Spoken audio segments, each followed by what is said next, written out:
Hello, and welcome to episode 91 of the Dash News podcast. I'm Mark Mason, and I'm joined by my two fellow hosts, Joel Valenzuela. How's it going? I'm getting caffeinated, so that's fantastic. Excellent. And our second host, Brian, aka Mastermind. How are you? Good. Excellent. And on this special episode of the Dash podcast, we have two guests from Dash Embassy, Jan and Sinay. Sinay, like the seahorse. Sinay, was getting that right before the podcast, but the community probably know them better as Ezra and Sidem in the Discord chat. Welcome to the podcast, guys. How's it going? Hey, guys. Hello. So, Ezra, you've been on the podcast before, but Sinay, this is your first time. So you're popping your cherry on the podcast. So we're very happy to have you here. But first off, let's switch over to Ezra, right? So let's have an update on Dash Embassy, because you guys have been super busy, but there's been a lot of changes, and I don't think the community is aware of some of the things that have been going on. So can you just give us a very quick update on where you're currently at? Sure. So what we've done during the last 2 months in the end is just switching our approach from education and building up trust and awareness for Dash in the German-speaking market to business development. So as mentioned, for around about 1 year ago, when we started the first proposal for the Dash Embassy, so it's kind of an anniversary, we said that we want to bring Dash to the masses, and that therefore we will need to build up trust. And you can only build up trust for something when people understand what you're talking about, or what a topic, product, whatever it is about. So we did all this educational stuff. We did a lot of PR. We made Dash the third biggest cryptocurrency in German-speaking media. And now, after all this is done, and we work with several institutions in our countries, we switch to business development and want to earn the fruits we saw before. What's the right word for that, Sinay? We're reaping. You're reaping what you so basically you've been planting seeds. So yeah, okay, that's cool. Yeah, exactly. Yes, exactly that. Yes. So the switch in the end is just from building up awareness and trust for Dash now to business development, so we can increase the number of fiat gateways in the German-speaking countries and also the number of Dash accepting merchants. Excellent. And you've scaled down your team quite substantially, haven't you? Yes. So yeah. by 50%. Unfortunately, to be honest, we would like to keep some of the members, but in the current situation, it's just not possible. So we're focusing and working in the way we can at the moment, but we will be happy, and it's also part of our current proposal to maybe set up other proposals in the future, for example, for conferences and marketing materials for merchants, stuff like this. So we scale down to a very basic approach at the moment, but we would like to scale it up again when the prices for Dash are higher and there is more power in the treasury. Fantastic. So, Sinay, this is the first time the community's seeing your beautiful face. So, although they may be luxurious locks of hair, I'm jealous. I'm super jealous. Next time he gets a haircut, needs to save me some. Right. So, what's the role you play? Right. I know you both very busy, but I know you behind the scenes. So, but the community probably aren't familiar with the role that you play within Dash Embassy. So, can you just break down what you do? So basically, well, my title is basically IT and integrations manager. So what I do is all the technical stuff. I deal with the website, the server of the website, and with clients and partners, I help them get Dash integrated. If it's more complicated than just adding a plugin, find a solution, for example, for POSBIL. I help them make a conception for how to integrate it into their system and program it and get it working and running. So I'm the tech guy. Excellent. And you're a pretty smart cookie as well, aren't you? Didn't you study AI or something? I finished my bachelor's degree in computer science last year. In the beginning of last year, I graduated basically, and my degree, my thesis was on machine intelligence. So it's AI basically. Excellent. So basically, you're the man for integrations, right? You're gonna turn Dash Evolution into Skynet. Is that the plan? Well, hopefully. Wow. Right. I'll open up the questions to the other guys because I'm hogging a bit. So yeah, who is the who are the current members? The current members of the embassy. Yeah. So the leftovers, the two of us, and Survivors. and Simon the Ravager from Vienna. And what is his role? His role in the end is CFO and a lot of the legal stuff. So when you see Sinay as the tech guy doing the nerd stuff, me running out there talking to everyone I can get to know, and he's doing kind of back office, but also reaching out to potential partners in Vienna. So we are sharing the business development in communication, but he's also doing everything that's related to paperwork, contracts, all that stuff. right. I don't know what happened there. Right. Okay. There was a bit of a noise break, but I think we're okay now. Right. So I didn't want to do this so early in the podcast, but someone in the live chat's already asked about it. So I think we've got to jump to it right now. And I hope this is okay. So you've got a bit of exclusive for us on this podcast, right? So this is something that the community hasn't seen. This is brand new, especially for the podcast, right? So what is this exclusive news you have for us? You're talking about this new shiny website we created during the last 2 weeks? Yes, I am indeed. Yes, I know you've been busy working away, and we're ready for the big reveal. So okay. I think Jan is going to share his screen with us, and we can see the website. So when you're looking at this website, keep in mind what Jan was saying before. They're shifting gears, and now they're really focusing on business development, which is why they're taking this approach. I've only really seen the homepage, so hopefully we can get more of a breakdown. So I'm going to click on Jan's screen now, so you can see the website now. We can see the video playing at the top. This is nice. Okay, Jan, I'll pass it over to you now. All right. So I think most of you already know the video we integrated in the landing page. So the headline, for those who can't speak German, and we will also publish the English version during the next week, is Dash is financial freedom. So we just give a short introduction, 1.3 seconds, low fees, international money transfer.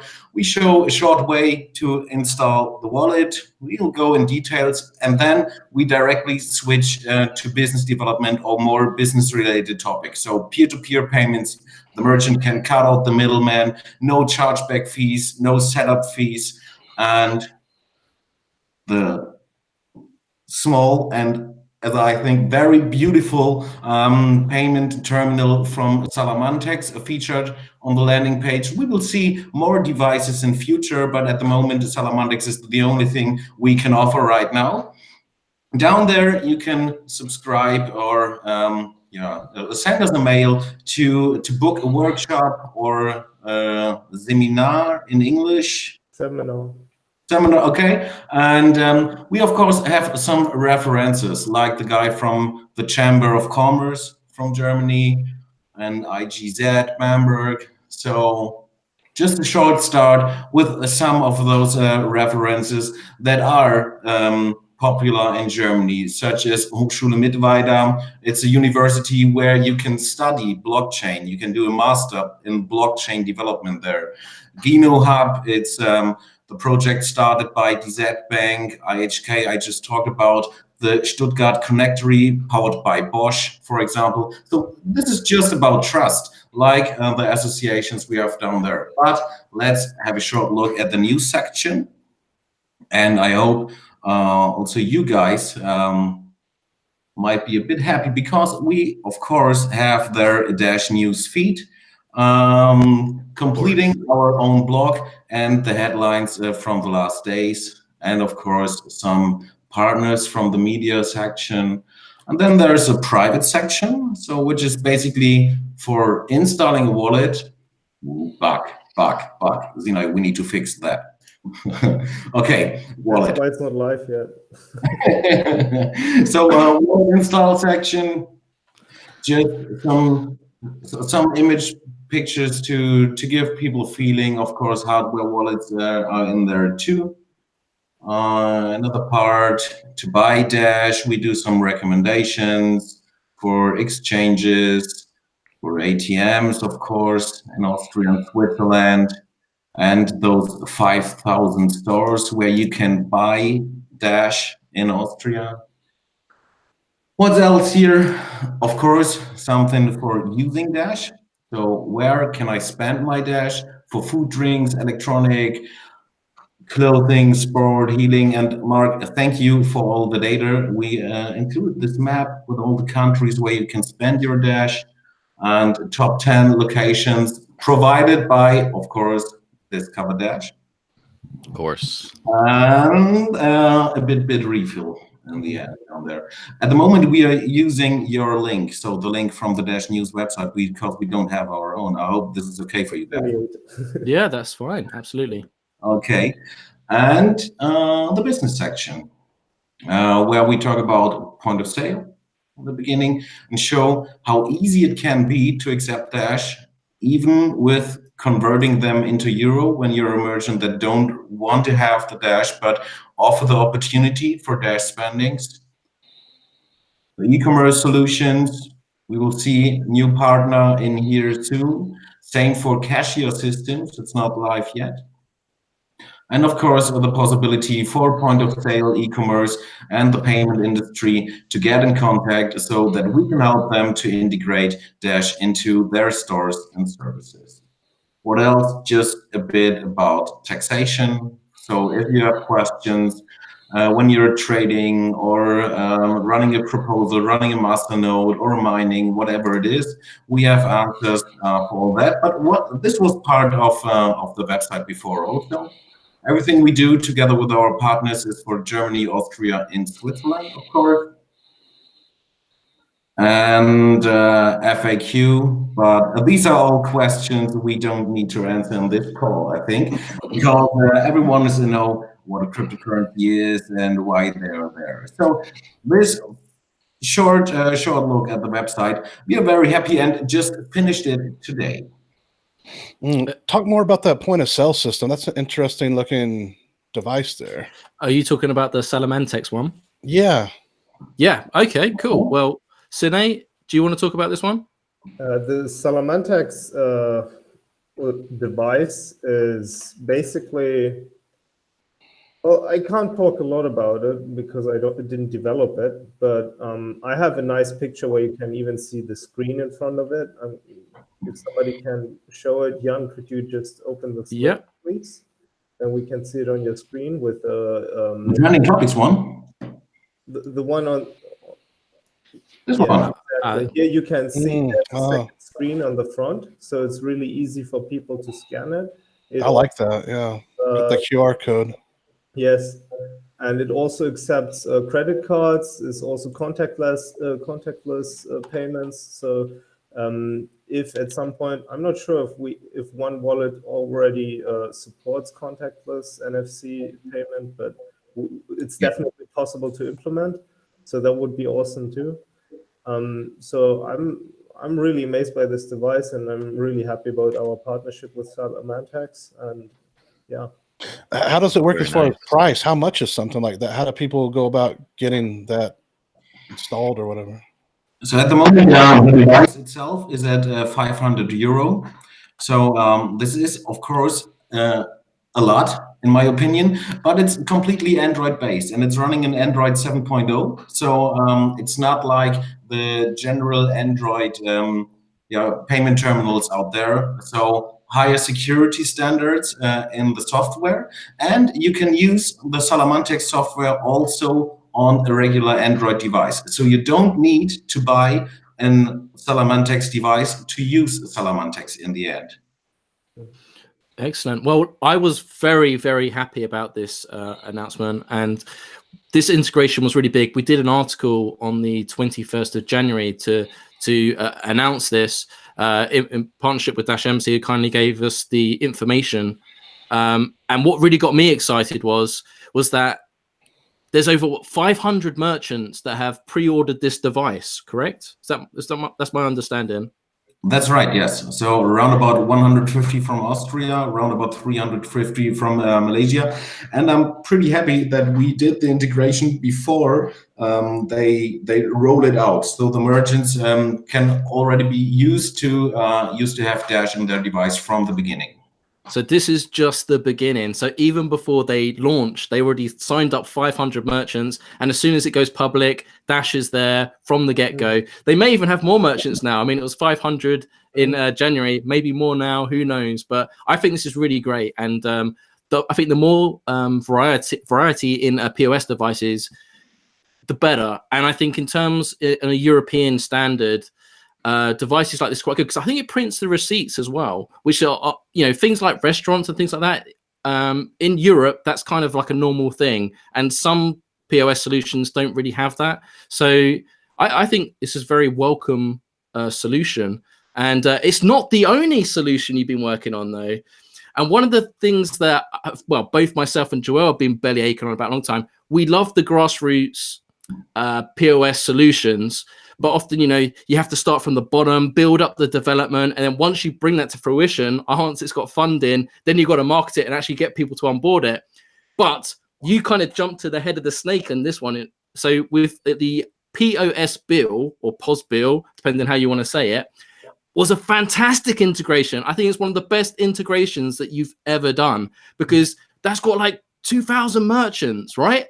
And I remember when you shared that in Discord, like everyone was just like, this is excellent. This is what we need. So can you tell us a bit more about that? How did that come about? Okay, so we get in contact with the guys from POSBIL or POSBIL, you name it, at the K5 conference, at the big retail conference in Berlin, happening, I think, always in June, in the beginning of June. And Raphael was there and had a speaker slot. And after that, we got in contact with a team of POSBIL, and they said, hey, cryptocurrency payments, we think that's really interesting. Let's meet and talk about it. Let's do some workshops and figure out if our system, which is just a regular cashier system, so they don't offer any credit card payments or whatever, can be combined with Dash as a means of payment. And this is, in the end, what we did. So they are running at the moment their systems at 10,000 stores. 2,000 in Austria, 8,000 in Germany. There are a few in Switzerland and a few in Thailand too. And so Sinay and Philip, their CTO, figured out how to integrate this QR code generating thing in their system. And so now, at the moment, we are waiting for the rollout. There will be a launch event in the beginning of April. Originally was set for the beginning of March, but now we will do it in April. And the last thing we need to do to onboard these 2,000 merchants in Austria is connecting them with an exchange, so that the XPub key for every merchant can be generated directly from an exchange, so that they don't need, the stores don't need, Zina is saying that it's not correct because it's getting technical. So go on, babe. Well, I'm not sure if it's important to go too deep into the technicalities, but basically, yeah, ideally we have an XPub key. Unfortunately, not every exchange allows or just gives one out. But ideally, we just put in an XPub key and we have full privacy for the merchant that uses the tool, that they always generate a new address for each payment. But we basically integrated the payments terminal, Dash payments terminal, similar or almost the same as Spark payments as it works right now. We basically reverse engineered it, and integrated it into the existing system. Joel, this is really important as well. And I think you would agree with me that a multi-pronged approach on onboarding business is really important. And there hasn't been many big fishies like this, where you have a POS solution that's already established in many merchants, restaurants, cafe shops. I mean, this is a really big fish. So although I like the grassroots efforts, we kind of need to have a multi-pronged approach and actually go after ones that are already in big establishments and have a large clientele list already, building modules and bringing them in. Are you of that mindset as well, or do you prefer the grassroots effort? Well, I wrote an article recently about just that subject of you kind of need both. It's especially when you're a small fry. And now cryptocurrency today is still relatively small. Back in the day, it was even smaller.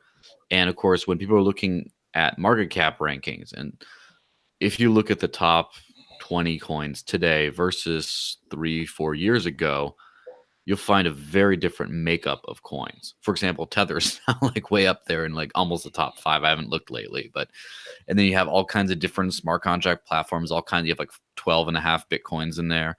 And so regardless of that, people look down the list and they just say, oh, like if it's like, it used to be if it's not Bitcoin, who cares? Now, if it's not, then it was not Bitcoin or top 5, who cares? Then not Bitcoin or top 10. And the dilution of this whole concept means that if you go to some great provider, say, hey, why don't you take our thing? And they're like, oh, number whatever. Nah, who cares? It's hard to do that. And so what you have to do is you have to earn the respect and the attention of these kinds of groups by doing a lot of grassroots activism. And so, for example, people are like, oh, Dash, who cares? Oh, I heard Litecoin. Okay. Jeez. And so you get a lot of that until you're like, well, we got this many merchants in Venezuela. Colombia's on fire. Look at all this stuff. Look at this headline here. Look at this other integration. You start like, and then they're like, oh, okay, you guys are serious.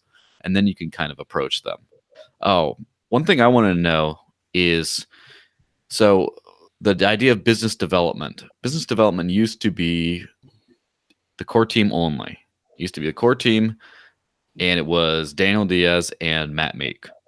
Just mostly Daniel Diaz, but also Matt Meek approaching businesses and saying, hey, can we get Dash integrated?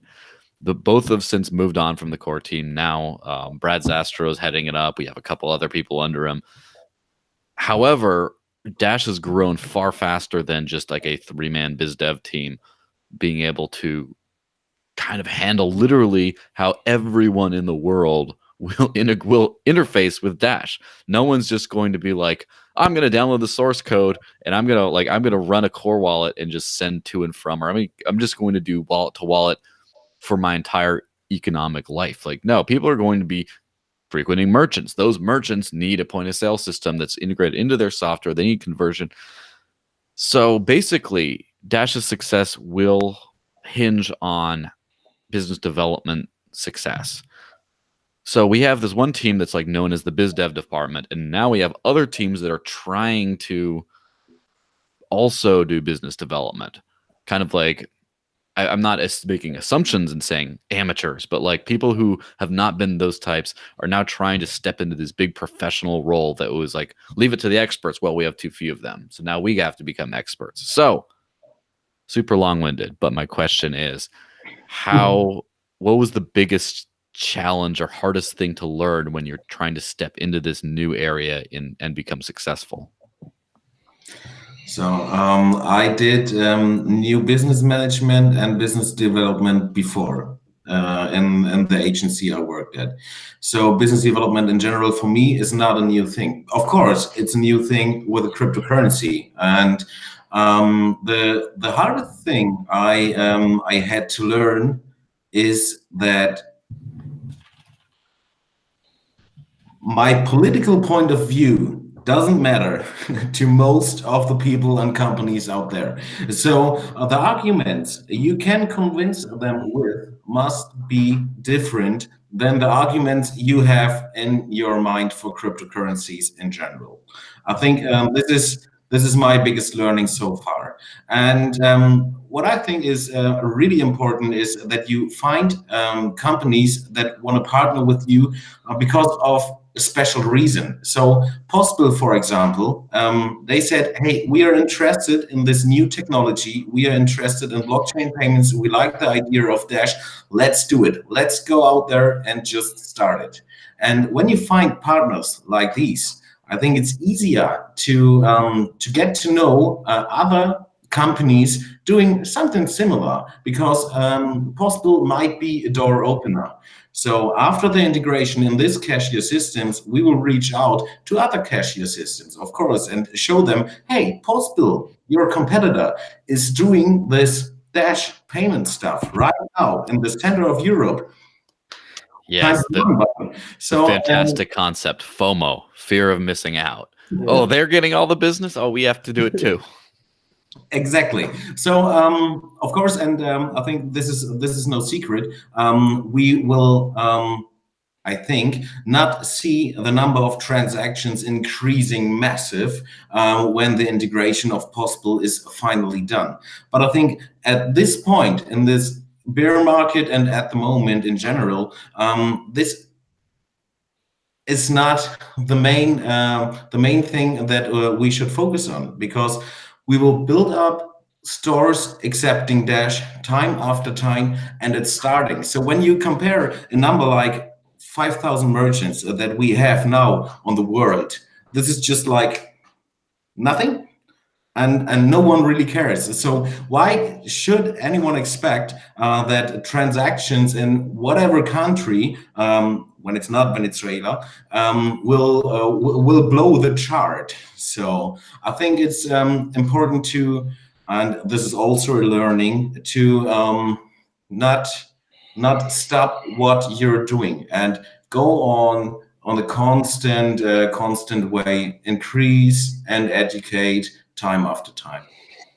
Yeah, I just had a pretty bad power outage. I don't know what I missed, but I was going to ask, what are the major integrations that y'all have had in the last 2 or 3 months since the last time you've been on?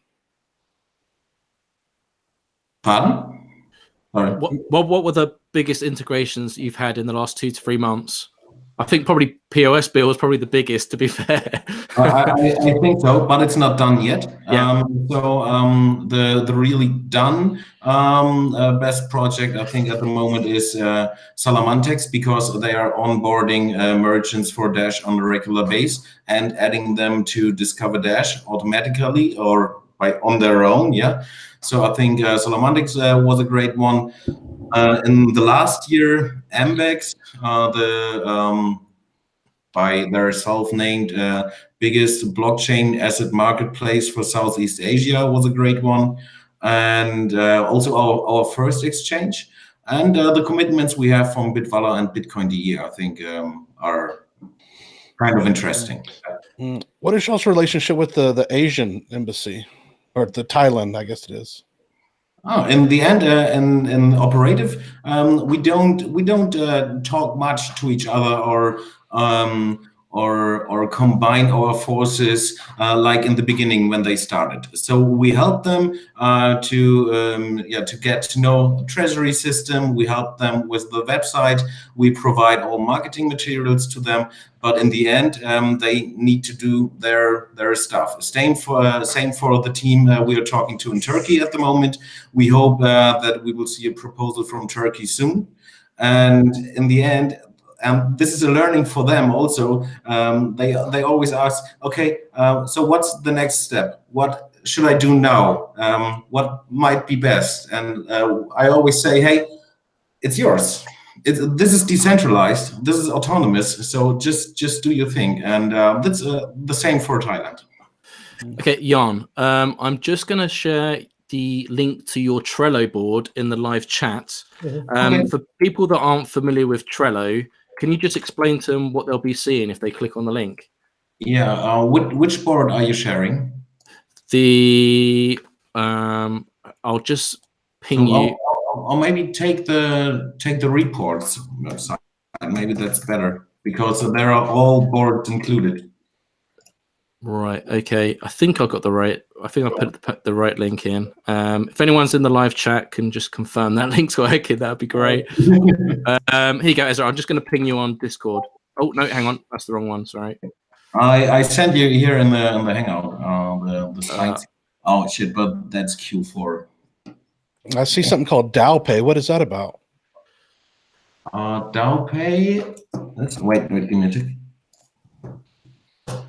So this one for the. I'll just join the board. Give me a second. Yeah. Okay, no worries. Yeah. The magic of doing things live. In the live chat, I just shared the Trello link I put in the live chat. In the Hangout chat, I shared the link that I put in the live chat without getting too confusing. Okay, while that's all going on, I want to follow up to what Joel was just talking about before, previously. Whereas before we've kind of depended on largely Dash core group business development to onboard projects, really Dash is a community-led project and we are decentralized. And I've always said that Dash's secret sauce is the community. And if we are a global solution, we really need as many people out there as possible. Now, I know week in, week out, you know, Ezra's contact me saying, hey, I got this. So I know you're grafting, you're hustling, you're getting out there and you're doing stuff.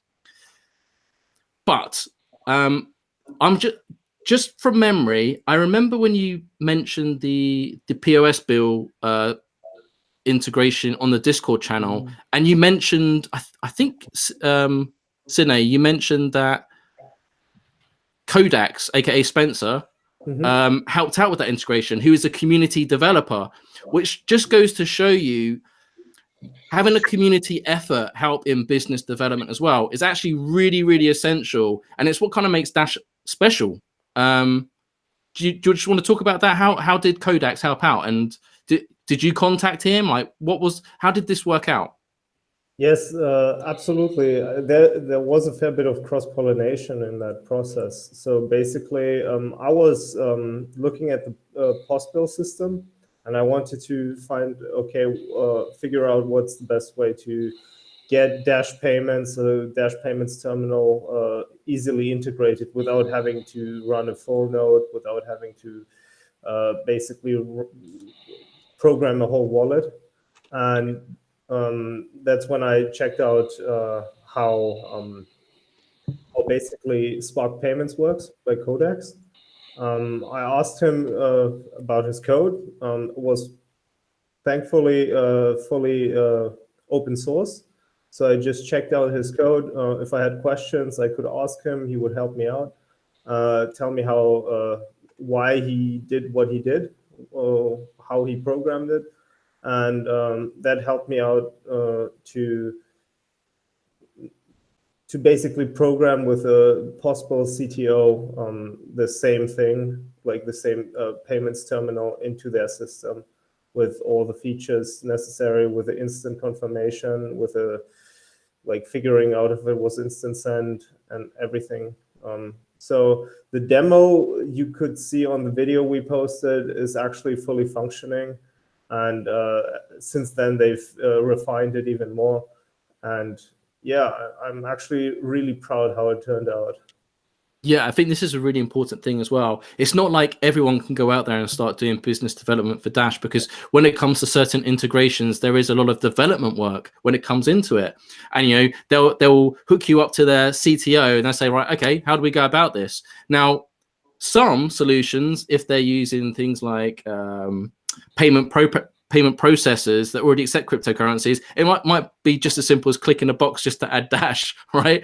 But other ones where it's a fresh install, or in this case, where you have to develop a fresh new module to integrate into their system, you need to have that know-how. And I think this particular experience views is fantastic, because now that you've gone through this process of developing that module for this, it will allow you to, now you've got the experience to approach other POS solutions in the marketplace that already have a big clientele list of merchants that use their solution, and you've got that experience, so you should be able to adapt and bring that to fruition. So it's a very exciting time for Dash, and the fact that this has all been done outside of core group just goes to the power of the decentralization of the Dash DAO, and it's making things happen. So I'm really encouraged to learn more about this and look forward to the future and what else you can bring to the table.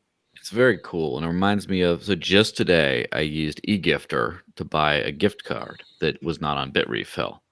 And when, of course, I go to pay with Dash, it brings up the AnyPay point of sale screen because that's what they use, and that's who approached them.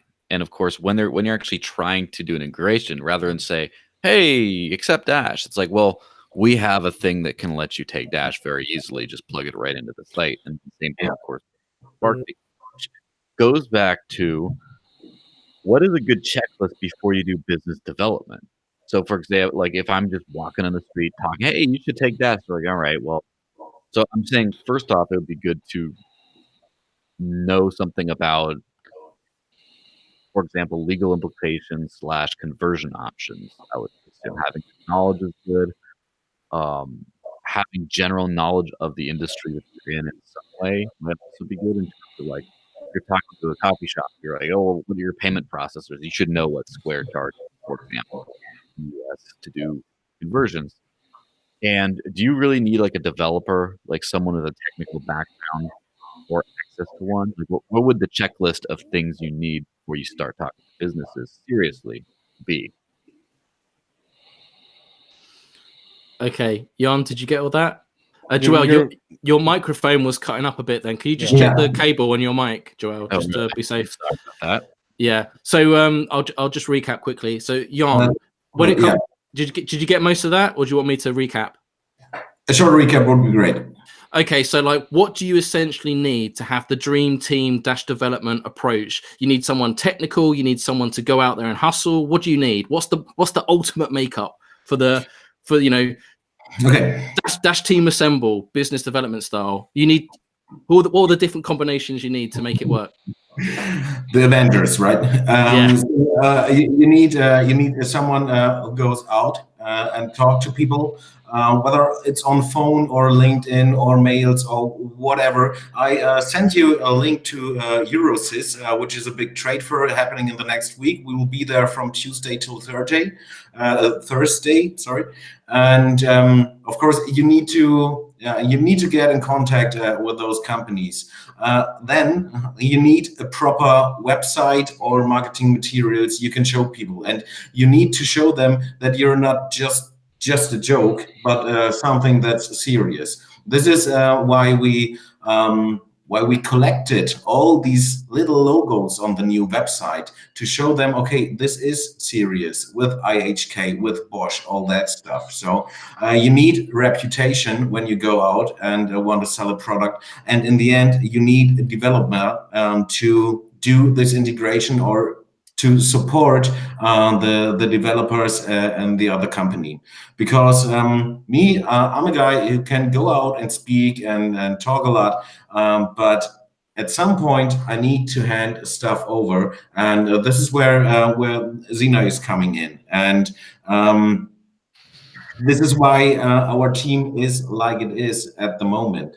So of course we should have said, okay, we want to do more events like we did in the last year, because they were great for a reputation, but they don't help us to onboard more payment service providers or fiat gateways.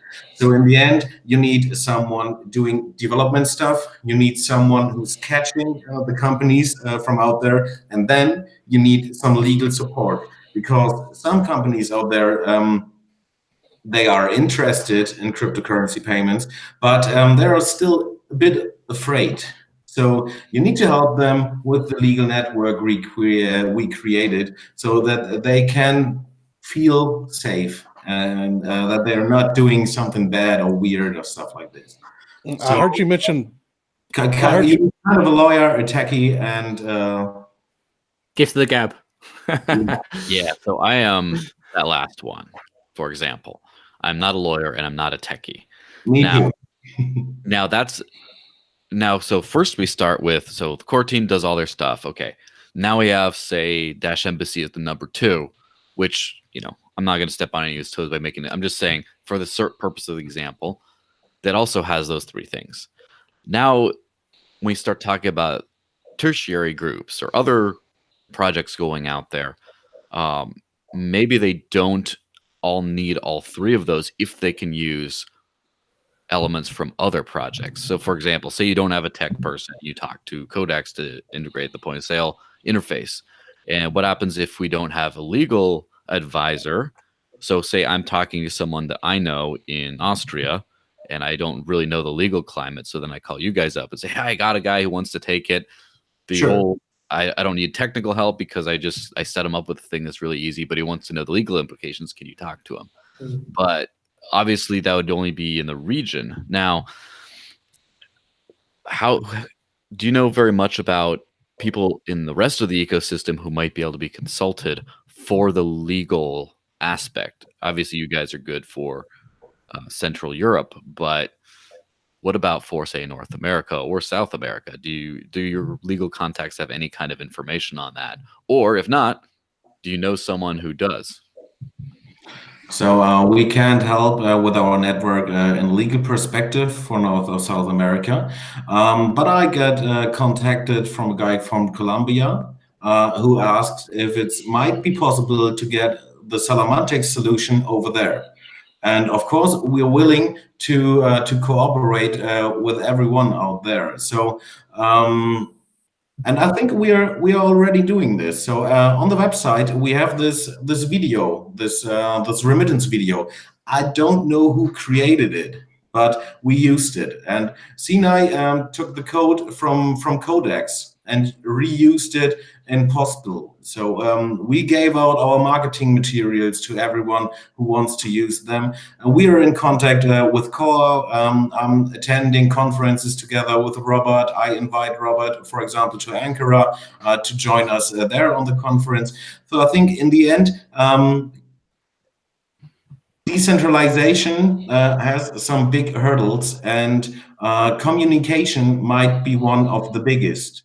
Because when you don't combine your forces and share resources, like you just said, Joel, it's really hard to achieve something on a global approach. And if we want to become a global payment system, it's important that we work together in several countries. And that's why we're talking to people from other countries also use code or provide materials. But especially with those legal stuff and all this weird restrictions all around the globe, it's really hard to help at some point. Hey, Joel, you mentioned real quick, you mentioned e-gifter. Yeah. And AnyPay, do they do the 10% the dash back on that, or is it just in I person? don't think so. I think it's for specific merchants to incentivize in-person merchant transactions. So, for example, I was at Liberty Forum last weekend, and they went up to the hotel bar. It's a DoubleTree Hilton, and go to the cash bar and say, "Hey, you're going to be taking crypto. Here you go." And so they just got them to do it, which is like amazing that you can flip a business in just under one day. Just get them set up. But they were doing dash back on that. Now, eGifter does have points back. So, for example, if you buy a gift card, you can get like a certain percent back. It's sort of like BitRefill, except it's, I guess, a little more involved, and it's not as high as 10% usually. But it does. There's always some kind of a discount. So I guess the double discount isn't really necessary. What is necessary though is that instead of like swiping your card or paying cash, if you say, "Hey, you can save some if you pay with Dash," then it's a lot better. Just real quick, what do they have that's different from BitRefill? What different cards do they have? Do you know? They have a lot more ones. I don't know. They have no mobile phone top-ups. They have a much higher selection. Before I used to use, a few months before, I should say, I used to use BitRefill for everything, and then anything that wasn't on BitRefill, I'd get from Amazon with Amazon credit. But now a lot of those secondary gift cards that I have to get BitRefill gift codes to Amazon, and then that gift card, and use that whole process. A lot of those are on eGifter. So just today, I was buying an Ulta gift card for the lady friend to get some extra makeup, and that was directly on eGifter, but it was not on BitRefill, for example. Okay. Cool. Right. Let's bring this back to Europe, because a lot of our audience are US based, so they may not be familiar with how things work within Europe. So a lot of the business development that we've seen on building merchants has primarily been Venezuela and more recently Colombia. But onboarding businesses in mainland Europe is a very, very different approach. Jan, do you just want to explain how that's, in some ways, it's a lot more challenging, isn't it? It's because you can't, in Europe, where you've got businesses that are kind of a bit more established, where it's kind of like they're not prepared to juggle multiple point of sale solutions, and they're not prepared to just drop one solution just for a crypto only solution. So you've got a bigger uphill challenge, right? Onboarding these businesses. The whole business development approach for you in Dash Embassy is very different compared to elsewhere in the world. Correct? I think there are pros and cons. So, of course, because of the relatively stable euro, the merchants or people might not feel the need, except for privacy. So, if people want to be or want to pay with a privacy solution, they can only use their cash. Yeah. So if people want that, of course, they have kind of the right mindset. On the other hand, in Venezuela, for example, with hyperinflation, there's another need, because people are getting poorer and poorer because of inflation. So yes, it might look harder from the outside to onboard merchants here, but we can work with an existing infrastructure. So I talked to Alejandro, and he asked what this possible thingy was. And I told him, okay, it's a cashier system. There are 10,000 stores using it. We are integrating Dash in there. And then switch on Dash.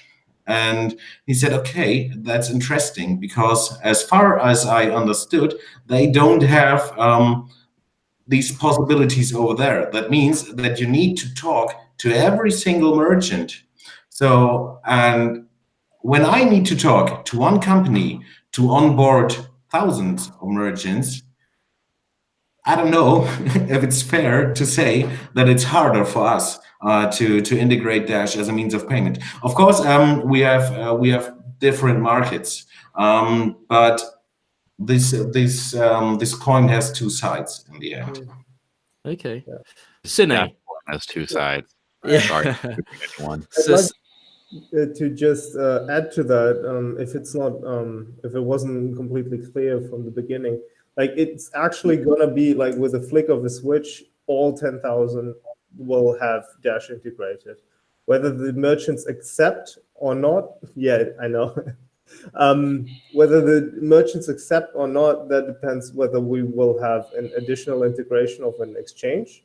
But the magic of that existing infrastructure is that all these systems will have an over-the-air update. Like over Wi-Fi, they all update, and suddenly they have this Dash option there, like whether they knew about it or not. And that's fantastic. That's when is that scheduled to happen? Jan? It's during during the first half of the year for Austria, and we hope to find a solution, a quick solution for entering the German market with Possible also. There are already 8,000 stores using Possible in Germany, but because of the BaFin or the financial regulators over here, it's not as easy to hit the switch for a Dash in Germany like in Austria. Let's talk about financial markets, because there's been a lot of noise about the Eurozone at the moment. I'll throw this over to Sinay to get you more involved. So news came out that Germany were very lucky. They've just got through by the skin of their teeth that they're so close to being announced being in a recession, but they just got through. However, Italy is in recession, and the drums are starting to beat of the fear. Project Fear is starting. People are worried about the Eurozone. What's the sentiment in Germany right now in terms of the financial markets? Are people worried about the Eurozone, the euro, and how do you think this is gonna? Do you think this is gonna help you in terms of onboarding people to cryptocurrency and Dash? Oh well, that's a tough question for me. It's the typical Simon the Ravager question. Yeah. No. He's live chat? Can we start typing in live chat and then we kind of translate? Okay, well, let me. Okay, I'll rephrase it. I guess that's kind of a bit unfair for me to just throw all that at you. Last week we had Fabio on as a guest, and I was trying to explain to the audience that Germany is very unique in a sense because they're very technologically advanced. However, they're very they really respect their privacy, and I think it's like 95% of their transactions are still done in physical cash. Yes. They don't like to use their debit cards because of privacy issues, right? So like they prefer to pay with physical cash. And in terms of, well, in the UK, it's completely different. Like, you know, we love the state. Everything's like tap and pay on the card and NFC on the underground.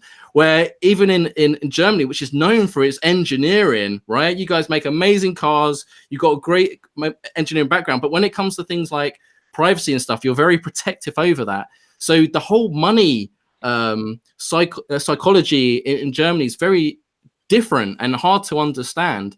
So that's going to be a challenge for you, right? To kind of onboard in Germany, you're going to have to try. You're going to have to break down Germany's own wall, psychological wall, when it comes to money, right? Yes, exactly. And as you said it yourself, it's really just a psychological wall. It's like they forgot the reason why they actually want cash, physical cash. It's because of privacy. But and they deny electronic cash or digital cash because they think that they will lose all their privacy, like with credit cards. But what's so amazing about Dash is that it actually is just digital cash. You can keep your privacy, and that's what people need to understand. Once they understand, well, okay, this is digital, but still I can keep my privacy, I think we can very easily get the German people to also embrace Dash. Yeah, if only there was a wallet that used private send. Oh wait, there actually is one. mydashwallet.org. They have a mobile app right now. It actually does work in person. Of course, you have to trust their nodes for it, so it's not entirely trustless. But with the implementation of version 0.13, which is released, I believe, last month for Dash, you will be able to create trustless private solutions for Dash on mobile devices. So I'm really looking forward to whoever can make that happen first, because then you will actually have digital cash for the world. And also, as far as I know, My Dash Wallet is also planning to implementing that. So the private send feature in the future will also be decentralized, and also you don't have to trust any node anymore, even for My Dash Wallet, which is amazing. I love the project, so shout out to them. Wow, good stuff. So Ezra, I think Sinay made a fantastic point there about Dash being digital cash. So really, from that point of view, Dash has an advantage over other cryptocurrencies, right? Because if they do like the attributes of physical cash, then surely Dash is the best option in the cryptocurrency sphere, right? Sure. Is this the shill fest now? Oh, it's so great. It's so much better. Of course, you have, again, two sides. The private people who want to keep their privacy, and the regulator who says, so payment with cash higher than 500 euro, for example, shouldn't be allowed anymore in future. So there are some people and companies who don't really want that privacy in the financial system. And this is why we are talking, for example, to the German Startup Association, because they got asked by the leading political parties for a positioning paper about blockchain, tokens, and cryptocurrencies. And at the moment, we are trying to find a solution for that. So just imagine that you're allowed to use Dash with private send for your groceries or wherever. But if you want to buy a car for 5,000 euro, then you might not be allowed to use private send. Would this be okay for you? That's a really good question, and I think it's subjective, because I think everyone's going to have a different opinion on that. Now, I can understand from the state's point of view in terms of tax. If it's over a certain amount, then of course they would want it declared. For example, in the UK, it's not that different to what things are right now. If you buy precious metals, I think over £10,000 at a certain establishment, they have to report that to Inland Revenue. So it's not that west of what we've got over here right now. So it's a compromise, isn't it? But you just said the people in UK don't care for privacy anyway. So because they just tap and pay and all that stuff. So when you get a population of people interested in privacy or private transaction, anonymous transactions, and the regulator says, hey, okay, you can do some private transactions for chewing gum or some meat or vegetables or stuff like that, but not at a higher amount, then of course it's a bit weird. And maybe Dash can be a solution for this because you can't control it in some way. But we will see. So I think it's a bit explosive. It's an educational thing, though. In some ways, the private send label sometimes goes against us because, as you're both pointing out earlier, it's no different than physical cash. You know, if I paid with a €20, then you don't know the history of that euro, you don't know how much I've got in my bank account, but you can do that. So private send is just that, it's just fungibility, but it's the educational side of that. And I think when regulators hear private send, you know, their buttholes go, you know, because they're like, oh, that sounds dangerous. When really it's no different from what we've been using. You know, we've been using physical cash a lot longer than we've been using digital payments. And really, this is Dash's digital cash. So it's no different. If you've got a problem with private send, you've got a problem with physical cash. Yes. Right? Yeah, exactly. So it's an educational standpoint. And one thing I really admire about you, Ezra, that you know, you've been going to a lot of conferences, but you've also been speaking to a lot of high-profile individuals, even bankers as well. And it must be really difficult for you sometimes when you're talking to these people that are from the legacy banking system that are obviously high up, and then you're trying to explain to them about Dash and cryptocurrency. Surely they must have come on a long way, but do you feel like there's still a large gap in knowledge where they're just kind of like, they just can't grasp, they just don't know what's going on here? Is that the case? Yeah. There is a huge gap, definitely. And what it's interesting speaking to those high level individuals. I talk, for example, to central bankers also, and they always say, yeah, but this private send function, switch that off. And I always answer, okay, so you want everyone here in the room to know your salary? Is it this what you want? No, we don't. Okay, so we keep private send. Yes. So, it's always a question how you talk to no matter who's out there. And of course, I was talking to some directors of some banks. I was invited to some executive director dinner sessions at ING and stuff like this. But in the end, these are all just people. So, and if you're there and just talking to people like they are people, it's the easiest way, I think. And the central banks, they're kind of special, but all the other banking guys. So when I was at the innovation roundtable at the ZAC Bank, for example, so they are not sure if they really want to integrate cryptocurrencies in their ATMs. But more than 70% of the people sitting at those tables, they already own cryptocurrencies private. So, and it's amazing, but they can't hit the switch over there, right? So wow. They're working in the banks. They are slow and they are waiting, but the employees in the innovative guys there, they are already in. So at the last workshop we had from this hackathon, the validation workshop we did in the end of January, I think, that we talked to some Anlageberater. What's the word there for? Fund manager. Oh, fund manager. Smaller. So for private people who want to invest, they go to a bank, they talk to their bank. Like investment advisor. Something like this, exactly. Yeah.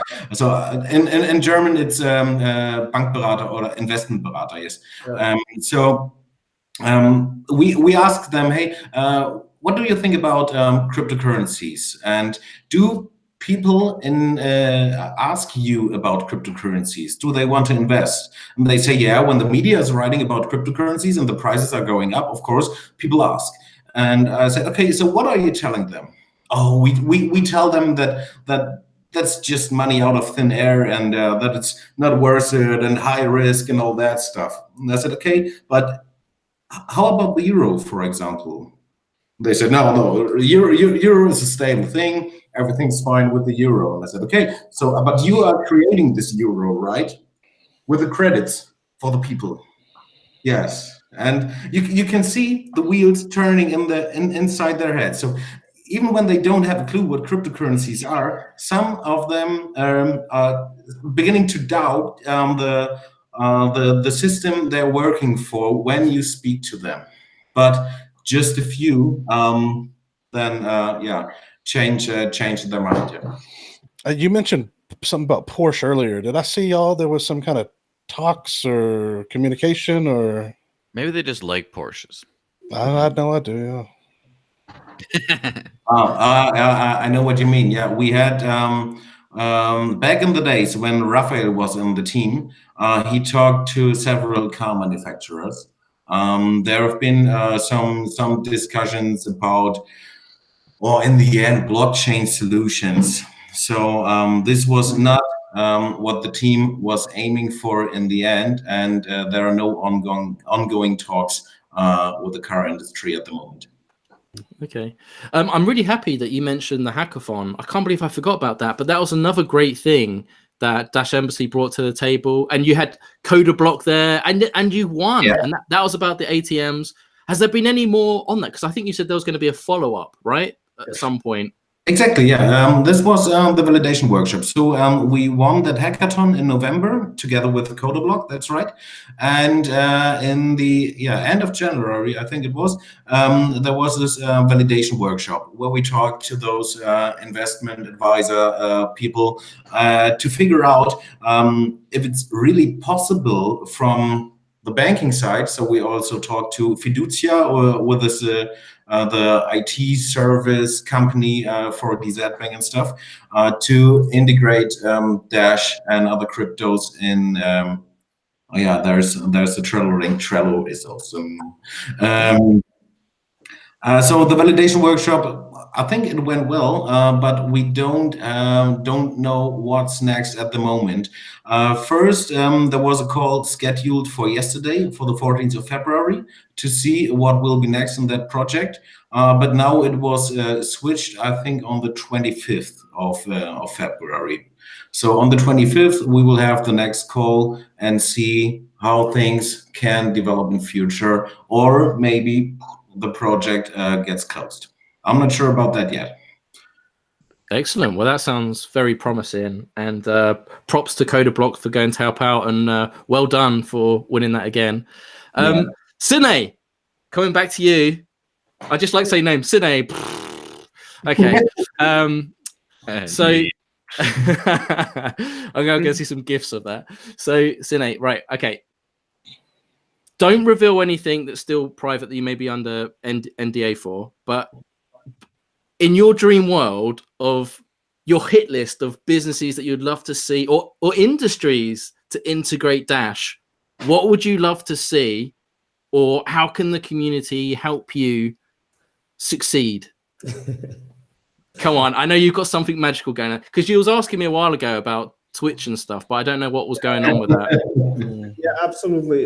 Even like I wanted to say something else, and then you said Twitch, and Okay. now what I wanted to say even applies to Twitch. It's actually Coinbase. I know it sounds weird, but Coinbase is actually a huge door opener. If we somehow get Coinbase to integrate Dash, even though a lot of people hate Coinbase, they integrate into Twitch. Actually Twitch, a lot of third-party services that help with Twitch donations. they all use Coinbase because it's so established. Everyone has it. Yeah, that would be great if we at some point manage to do that. But other than that, I would love to finish up with Possible, and then we already plan to go through every further cashier system. There are so many businesses in Europe that all do the same as Possible, some smaller, some larger, and once we have one, it's like dominoes. They will all fall after another, and it will go very quickly, and I'm really looking forward to that, and that's actually something that also excites me a lot. So right now you're focused on the payment side of things. So like gaming or the adult industry, are they not on your list, or you're just not prioritize them just yet because you think things like Coinbase will help open the doors to other opportunities? Are you focusing on Flash for Dash yet? I mean, if there's a DACH region focused adult industry, then yeah, we would definitely go in there. Yeah, we have to find out. Maybe there are some. What are the big industries in Germany? When I think Germany, I'm thinking cars. I'm thinking Mercedes, Audi as well, Audi Doody. But like, you've got lots of things going on because like you export so many cars to the UK. I mean, that's all, you know, with Brexit going on right now, that's always coming up in the papers. But I mean, surely you can focus on some area, industry that specializes in Germany, because then you can use that as a driving force with cryptocurrency, saying like, look, guys, the rest of the world is moving. We've got a real opportunity here. We've got to move with the times. And then you might be able to use that to your advantage because, you know, like it or not, you're specialized because you're in your area. And just as Joel was saying earlier, although we've got like a 3-man business team in the core group, 3 people can't be everywhere at once. So we need people like you on the ground making things happen. Is there anything particularly in Germany that you think, or just in the DAC area that you think would be a perfect use case for cryptocurrency? Yeah, I mean, Germans, they have their specialties, like you said, the car manufacturing, which is the most like well known in the world worldwide. But I think a lot of people forget that like some of the largest supermarkets are actually some of the largest supermarkets are actually German, like Edeka, if you know that, or Aldi. Like, oh, Audi, yeah, we have them in the UK. Audi, yeah. So obviously this is still wishful thinking, and we're not even close to that because they're really like hard nuts. But yeah, that would be amazing. Also, what's like short thing for the supermarkets. So we are in connection with a company who is also working with them, but these are just workshops on a very, very basic ground. Mm-hmm. And also, Germany has a lot of Turkish, like people with Turkish origins. Some of them are migrants. Many of them are like 3rd generation German-born Turks. And there's actually right now a huge demand for remittance. And I mean, it's still really tough to get money into Turkey with the current situation. So Dash would make a huge, could make a huge impact for the relations between Germany and Turkey, and like Germans in Turkey and vice versa. So yeah, family. We have been at a conference in Turkey in the end of last year, the Blockchain TR Summit. There are also pictures at the Salamanca card on Trello. We had them with us over there, and there was a sponsoring fee that we need to pay to Turkey, and we tried to do it with our regular bank account in euro. Wow. It did not work. Are there any? So we asked the event promoter, hey, is it just possible to pay the bill with Dash? And she said, yeah, just do it. And we did the transaction. it was done. And so we had this struggle, business to business, and I think those Turkish people living in the DACH region will have the same struggle. And with the current situation in Turkey, I think that's a great market. But to be honest, this is a bit harder than I thought before. I hope to go to Turkey, find a team, build it up, do an embassy over there, and then let's just start to push the remittance market in the right direction. And I hope that we will see first successes there, but yeah, harder than I thought before when there is no team on the other side. Was there any crypto ATMs there? Sound effects this time. No, as far as I know, there are no ATMs at the moment. And but there are a few exchanges. We are in contact with Power Group, for example. It's one also listed on the Trello cards, and we hope to integrate Dash in there. Interesting. So when I think of Germany, yeah, I think Mercedes, Audi, Volkswagen, Porsche, but also sausages, bratwurst. But one thing I think would be really cool if you could pull this off. If one thing I've never done that's on my bucket list is Oktoberfest. Yeah. If we could get a list of the Dash community, maybe like 500 to 1,000 people that would commit to buying tickets or like a trip package to go to Oktoberfest and pay in Dash for like a Jolly Boys outing, women as well, obviously welcome as well. Sorry for the expression there. But I mean, like, that would be amazing because Oktoberfest is brilliant in itself, right? But can you imagine if we could get enough people interested to sign up to say, yeah, I'll do that. And, I will pay for a trip, the outing. So like accommodation, travel, ticket in Dash. Because, once you pay admission, that's pretty much it, right? I'm guessing maybe we could speak to a couple tents because you have different brewers, right? Different breweries with a different, maybe we could, I don't know. That for me would be brilliant. I would absolutely love that. Beer and cryptocurrency just go together. Fabio always wanted to set up a Dashtoberfest. So and just get a table there and a Dash community partying always over there. I've been there in the last year because they are also hosting Bits and Pretzels. It's just for new economy fair stuff in there. And I don't want to bring it down, but the Oktoberfest is just a loud and noisy place. It's totally awful there. But if you really want to go there, give me your Dash. I'll buy you a ticket. Oh wow! Sounds like loads of loads of noisy Brits going over there causing trouble. Right, it's probably why I'm interested. I want to go, right? But okay, well maybe we can think outside the box then. The Dashtoberfest thing could work quite well because obviously we could have booth and tables for people to learn about it as well. But if we could motivate the community to come together and go there as well, I think that would be a great PR campaign as well. It'd be great for media for you if we could get 500-600 people, hopefully more, to come together for this event, all Dash sponsored, and we can get vendors to go there selling beer, but at the same time having like Dash balloons and things as well to educate people while having a good time. What's better than that? Try to educate all these drunk fuckers over there. Exactly. I think it's amazing. Look, if you don't enjoy what you're doing, then you should be doing something else.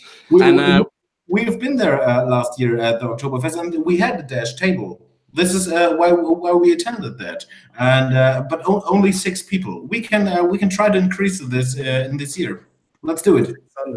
Yeah, because what you need to appreciate is you've still got the kind of novelty factor as well. People outside Germany that haven't been there will be more than happy to come and visit just because of that, especially if they're in the Dash community to help, not just support as well, but it's just the experience as well. We don't really get that much community engagement in terms of the physical presence. We're all online, and it's really weird because I've made all these friendships over the years, especially when it comes to like voting and talking about proposals and stuff. And like, I'm kind of like growing old with these people having these shared experiences, but it's all over online. And apart from the Dash conference in London, there hasn't really been anything of a community aspect. So it'll be interesting to see if there is an appetite in the community to do an event like that. And because then as well, it's like, it kind of justifies the expense of paying for a trip because you get to see Berlin or Munich or or we could do it anywhere in Germany. It doesn't matter. So I think the Steam community is doing a great job there. So they did Steam Fest Amsterdam in the beginning, then Lisbon. I don't know where they've been last year, but they are doing this every year. Every year, it just it's Steam Fest in a new location where people from the community can meet. And I really like that idea, definitely. I also enjoyed the Dash conference in London, but we should have more of those events. Definitely agree. Yeah, absolutely. Well, it was very promising in the recent Q4 summary call. In the slides that were shared afterwards, there was a comment on there saying that they are going to be working towards a second Dash conference, but who knows what that's going to be and where it will be. I'm presuming it'll probably be stateside, and it's good as well because hopefully it will coincide with the Evolution launch. Well, be after then, but that'll be fun. I mean, let's throw it to Joel and Brian. If there was a Dashtoberfest in Germany, would that excite you? Would that be enough for you to come over? What would you want to see? Right now, Fabio's partying, Dashtoberfest. Yeah, Absolutely. Yeah, you'd be down for that? Yes. Brian, how about you? What have we got? What have we got to do to make you a yes? It's all about my back. If my back would allow it, I would do it. Yeah. They've got Don't worry, CBD oil there, right? Amsterdam. That's where we gotta go. Yeah, I'll take you to Amsterdam. All the stem cells in the world and just go. Maybe Maybe we could do like a Eurozone, like a Dash trip. So we can hire like a coach or something, get group accommodation. So we could do like a Dashtoberfest, and then we can go to Amsterdam just for Brian, just for the experience. And We go on the trip, and then by the time we get to Munich, we're like, "Oh, where's Brian? Oh, I think he just stayed in Amsterdam." And then like back, he's still there. And then from then on, every Three Amigos podcast, he's just there in the bag. You see like big Dutch flag flying in the background. He's just like, I'm here forever. They do have they've got great stem cell stuff there in Germany, from what I hear. Some really good stuff stem cell wise. Well, can you imagine if we did roll up into Amsterdam? Even if we had a couple coaches of 50 to 80 people, you have that amount of people rolling into one of these cafes or coffee shops in Amsterdam. And then, we all want to pay in Dash. That's a lot of pressure on the merchant to say, like, hey, there's like 50 to 80 of us here. We'll all pay in Dash and we'll get you set up right now. It'll be interesting to see how many people take to that. Let's do that in Vienna in autumn, and let's walk from one pub to another and actually pay with Dash. What do you think about that one? Yeah, like a Dash pub crawl. Yep, I think it'd be great. And I think if you had enough people sign up on a Dash pub crawl.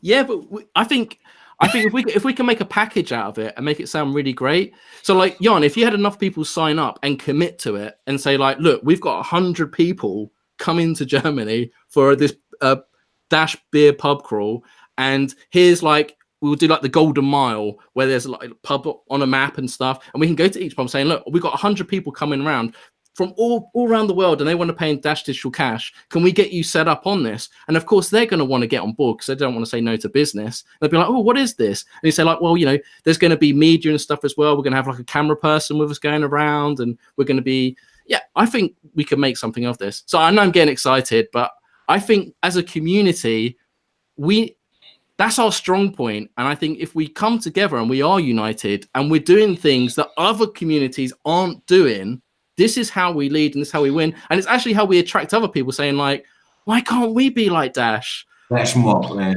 But we're just doing what we want to do. We just want to have fun. Don't call it flash mob anymore. It's a Dash mob. Yes. We need a pump, though. We need a big price pump. That'll get people excited. Yes. I really like it. So let's discuss this again when we have more merchants in Vienna or restaurants, bars, and all that stuff. And let's try to create this mob. And when it's only 20 people in the beginning, that's fine. And I think when you do it in this way, just a small group walking from one bar to another, then that's also easy to handle in terms of organization. But to set up a conference or stuff like this at the moment, we are definitely not able to, because there's a lot of stuff to do in the BizDev section.